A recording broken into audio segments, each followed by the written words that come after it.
Genesis chapter 1 verses 1 to 8. In the beginning, God created the heavens and the earth. Now the earth was formless and empty, darkness was over the surface of the deep, and the Spirit of God was hovering over the waters. And God said, "Let there be light," and there was light. God saw that the light was good, and he separated the light from the darkness. God called the light day, and the darkness night. And there was evening, and there was morning the first day. And God said, "Let there be a vault between the waters to separate water from water." So God made the vault and separated the water under the vault from the water above it. And it was so. God called the vault sky.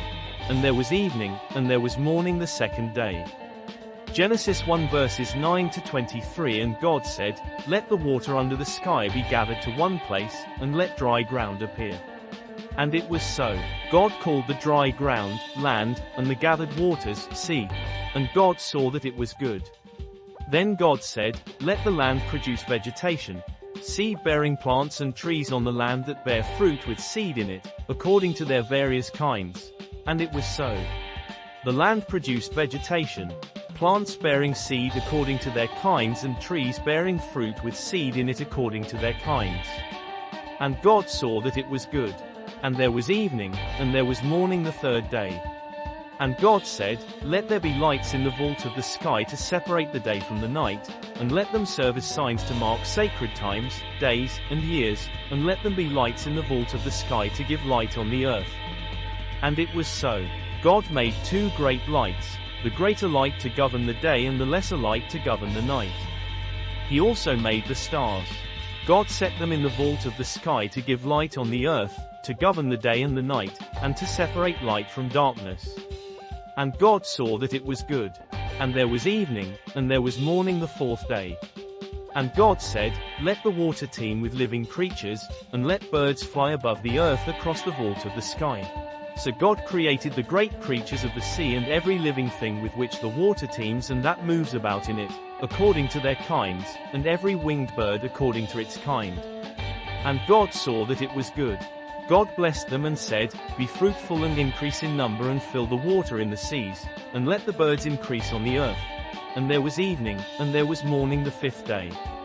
Genesis 1 verses 24 to 31. And God said, "Let the land produce living creatures according to their kinds, the livestock, the creatures that move along the ground, and the wild animals, each according to its kind."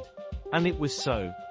God made the wild animals according to their kinds, the livestock according to their kinds, and all the creatures that move along the ground according to their kinds. And God saw that it was good. Then God said, "Let us make mankind in our image, in our likeness, so that they may rule over the fish in the sea and the birds in the sky, over the livestock and all the wild animals, and over all the creatures that move along the ground." So God created mankind in his own image. In the image of God he created them, male and female he created them. God blessed them and said to them, "Be fruitful and increase in number, fill the earth and subdue it. Rule over the fish in the sea and the birds in the sky and over every living creature that moves on the ground." Then God said, "I give you every seed-bearing plant on the face of the whole earth and every tree that has fruit with seed in it. They will be yours for food. And to all the beasts of the earth and all the birds in the sky and all the creatures that move along the ground, everything that has the breath of life in it, I give every green plant for food."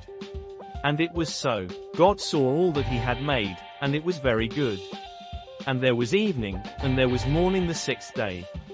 In the Bible, Genesis 1 verses 1 to 31, we can read that what we needed, God has created all the things in 6 days. Do you know what God did on the seventh day? If you know that, now is your chance to comment on this video. If not, my next video explains that you must watch. Thank you for watching the video. God bless you.